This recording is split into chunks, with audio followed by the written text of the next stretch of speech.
Hey guys, welcome back to today's video. Today is Tuesday, May 19th, 2020. So this is actually my second time recording this video. I think since I moved over to a different cord for my microphone that it somehow corrupted the, recording itself. So I'm going to go ahead and record this one. If you see it uploaded, that means I got to it. If you're not hearing this, then you're not hearing it because it's not going to be in the video. But today's scenario is going to discuss whether or not Mitt Romney's entering into the 2020 race. He didn't do it, so don't go to Google or anything. If that was the scenario, how that would impact President Trump and his 2020 election map. So I think this is an interesting scenario. Donald Trump has been constantly attacking Senator Mitt Romney, and I think that if there was a scenario in which Mitt Romney did run, he would run a very serious campaign. He doesn't have a Senate seat to give up because it's not up this election. So we know he has the money to do so. He will likely slap his name on a ballot, whatever state it might be. He'd definitely do it in the swing states just to either knock it, just to either hit Trump and negatively impact him, or, just because he genuinely believes he has a shot if there's a 269 to 269 tie, or no candidate reaches 270 if Mitt Romney somehow wins the state of Utah. But this scenario is not likely. I don't think Mitt Romney would run. It'd practically be political suicide. Next election, Donald Trump would endorse his opponent, and not the Democrat, the Republican primary opponent, and that would likely just kick him out of office. But Utah voters haven't exactly been aligning with President Trump too heavily. They're one of the states that voted for him overwhelmingly, if you take out Evan McMullen's numbers, but they don't necessarily approve of him too much. So let's talk about a scenario in which let's go ahead and just characterize all of the safe states for Joe Biden. Then we'll go ahead and characterize all of the safe states for Donald Trump. So it's pretty much the usual. Nothing much ever changes on the electoral map. It's the American electorate. Nothing really ever changes. But when you look at the overall map itself, again, the numbers do look very familiar. Mitt Romney, I'm going to be completely honest, is not going to win a single state. He's not going to carry Utah. He is not going to win an electoral vote. He's going to remain at zero. He's only on there because the mainstream media on election day would likely have his picture up, as they did with Ross Perot. Despite him being close in Maine, he didn't really have a shot at any other states, and he wasn't ever going to win 270 electoral votes, even at that time period where he led 34% to 33 to 32. Really didn't mean much because people already knew that he was not going to win any electoral votes. And that was also back in the 90s when the American electorate was a lot different. There were a lot more Democrats in the South, and House representatives and everything else just looked entirely different. So let's talk about Donald Trump's chances at retaining states that he currently has filled in right now. Well, Trump will still carry states such as, Montana, North Dakota, South Dakota, all of the safe states. Even though Mitt Romney may have a presence on the ballot, I genuinely do not think it's enough in order to narrow down these races enough that Donald Trump is no longer winning safe Republican states. I do think that South Carolina and Mississippi already are likely, and I would 100% say the same in this scenario. We're talking about a Republican candidate who could take away, 2, 3, 4, 5%, possibly even 10% in Utah away from Donald Trump on the ballot. And while that may not mean much in states such as Tennessee or Wyoming, it means a lot in the Rust Belt. So if you're wondering why I haven't characterized Oregon yet, is because in future projections, I will characterize it as a likely Democratic state. Hillary Clinton won there by around 11%, nearing the number that Donald Trump won Iowa by in 2016. But Joe Biden is going to outperform Hillary Clinton's numbers in almost every single state. And in this scenario, I would consider it safe because I'm already expecting a Joe Biden victory by 14 to 15%. I would say if you're taking away 3%, the margin only expands from there. So Oregon goes in the safe Democratic column, but it doesn't really make much of an impact. If it's safe or likely, it's a winner-take-all system, doesn't matter. Let's take a look at some of these likely Democratic states I'm characterizing right now. Not Texas, my bad. So let's go ahead and fill them all in. So these 5 states in particular are targets for the GOP. Why? They're previous swing states. They've all gone to the Republican Party since the year 2000 at one point or another.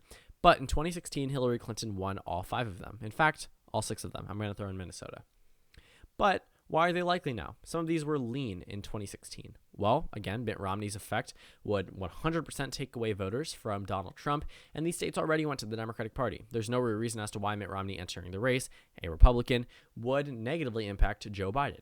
Mitt Romney voters aren't Joe Biden voters. Mitt Romney ran against, practically Joe Biden.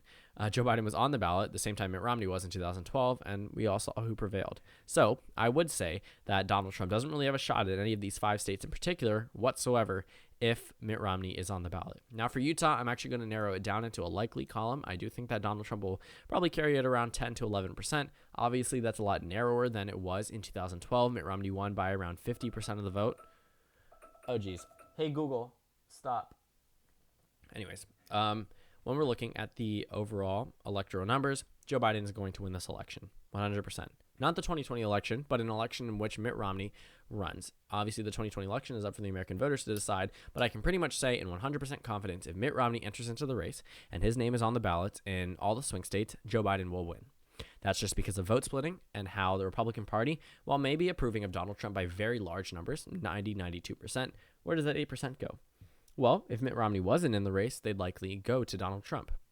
Well, what if he is in the race? Then you lose 8% of those Republican voters, which could translate to 1 to 2%, depending on if it's a Democratic state, or if it's a Republican state, 3, 4, 5%, or if it's Utah, where you're a senator from, 10%. So when you look at some of these swing states, I would say that Donald Trump does lose a significant portion of his supporters. Joe Biden will carry Maine. He will carry the 1st district. Though I do think that Donald Trump will prevail in some of these areas, I don't think it'll be by a lot. Trump will carry Texas, but it will be a lean state. That's just because it's a likely state right now. 6, 7% at most for Donald Trump. If you're losing 3%, well, it goes down to 4, possibly even 3. So I would say Texas, while still going to Donald Trump, would be a lot narrower. As for Georgia, same thing goes. I would say the same for Ohio and Iowa, considering the fact that I only think Mitt Romney's negative impact on the president goes so far. I do think that it won't be super bad for President Trump in these states in particular, but the rest of these states, you can pretty much see how it's already going. Nebraska's 2nd district, close in 2012, went to Obama in 2008, went to Trump by a narrow margin in 2016. I would say this one flips. Arizona joins the likely batch. Why? Well, first of all, Joe Biden's already expected to win here, possibly 2, 3, 4% in 2020. He's already expected to win here, and I do think that the margin will be very similar. It'll be less than Mark Kelly's margin in the Senate, but Joe Biden will carry the state of Arizona based off my current electoral projection and based off the ratings of a number of political pundits and just the way that the polls are going as well. I know some of you guys may not necessarily believe that, but again, they weren't exactly super off in 2018. In fact, they underestimated Democrats. So if we take the OH Predictive Insights, which was off for the Democrats by 3% in 2018, that's weird because they call it 2016 and then 2018. But they do give Joe Biden around a 9% lead statewide. And if the Democrats outperform that by 3%, it's a 12-point margin. I don't think that's what's going to happen if Mitt Romney enters into this race. I mean, Arizona does not like Donald Trump 100%. One of the main reasons why it was close in 2016, despite being pretty solid for the GOP years prior. But Arizona, I do think, will be a likely state. I also think the Rust Belt will join the likely characterization. But Wisconsin goes into the lean column. Why? Well, Wisconsin was always going to be the closest out of all of them. And even with Mitt Romney's entering into the race, I don't think that Joe Biden will break the 5% mark. I don't think either candidate, frankly, will. But if Joe Biden was to win in the state, I do think it'll still be by a narrow margin. That's just how it goes. Looking down in the South, these are probably the final 2 characterizations.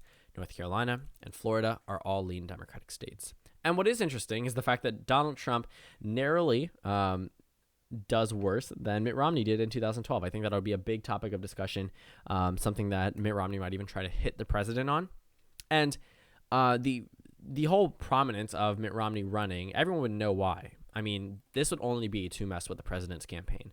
Mitt Romney, there is no way he could even think he would win in this type of election.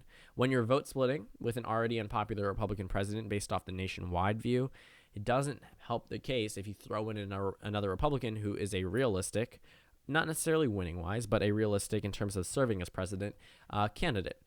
When Gary Johnson and Jill Stein entered into the race, or ran in the race, they did take a pretty significant portion of voters from the presidential candidates. But despite what you may think, Joe Biden is wickedly more popular than Hillary Clinton. Joe Biden, out of all of the potential Democratic nominees, including Senator Bernie Sanders, is the most popular Democratic candidate.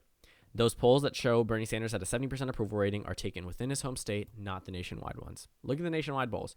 Bernie Sanders is in the negative. Joe Biden is barely in the negative. He outperforms Donald Trump. He outperforms Hillary Clinton.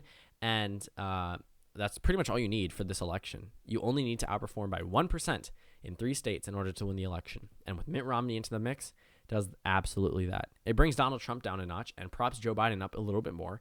And when that happens, well, you can see how the outcome looks very impactful for Joe Biden. But I don't think this is going to happen. I don't think Mitt Romney is going to run. It's always fun to speculate, but we have to be realistic. This election will be close, and there probably won't be any major third-party candidates.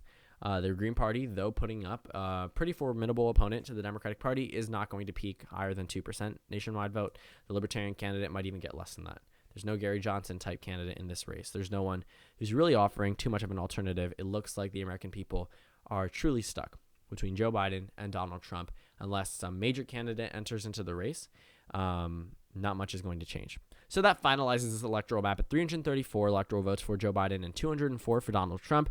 Thank you guys for watching this video. Comment down suggestions below. Subscribe if you haven't already, and I will see you all tomorrow.